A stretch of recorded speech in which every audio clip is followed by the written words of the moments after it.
And what they're hearing from the record companies is that there are only certain examples of blackness that we're going to let flow through this space. And when it comes to hip hop, there's certain conventions in which we want to see. We want to see kind of the hardcore thug performing hip hop. We want to see booty shaking in the background. And when hip hop videos don't fit into those conventions, they don't get played. When I think about what we call the golden era from like 87 to 92, you know, you had LL Cool J, you had NWA, you had Public Enemy, but you had De La Soul, you had Kwame, you know what I'm saying?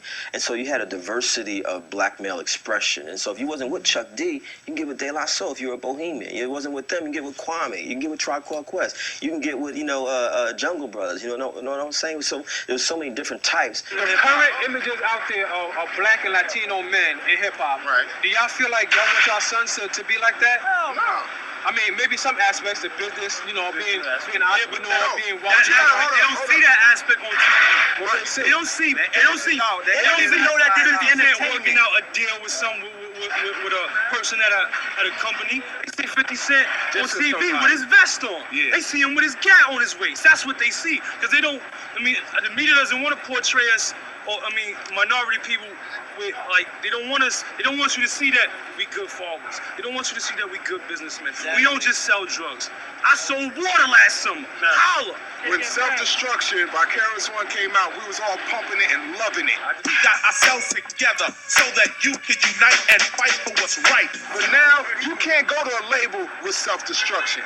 Why? Because you're going to self-destruct. The label is not going to put you out there. They're not going to do it. Self-destruction. Never self-destruction.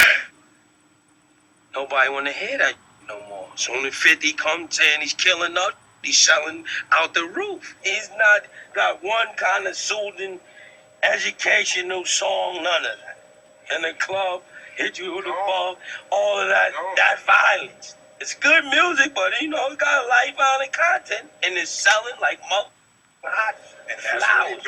Because every city you go to in America, there's there's a power this, a jam in that, or a hot something playing the same 10 to 12 songs over and over again. So what it does is perpetuate the mindset that the only way that you can be a man, a black man, a Latino man, is to be hard, you know what I'm saying, to denigrate women, to denigrate homosexuals, to denigrate each other, to kill each other. There's something wrong with that.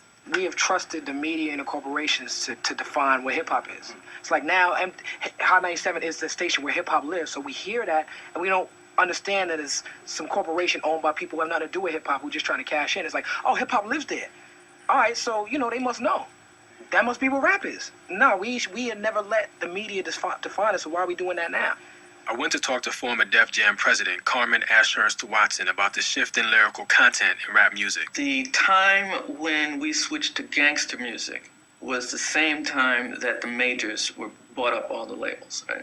And I don't think that's a coincidence. At the time that we were able to get a bigger place in the record stores and a bigger presence because of this major marketing capacity, the music became less and less conscious. We went to Columbia, and then the next thing I know, our producers of Public Enemy were overproducing an Ice Cube album, and then the next thing I know, we're pushing a group called Bitches with Problems, BWP.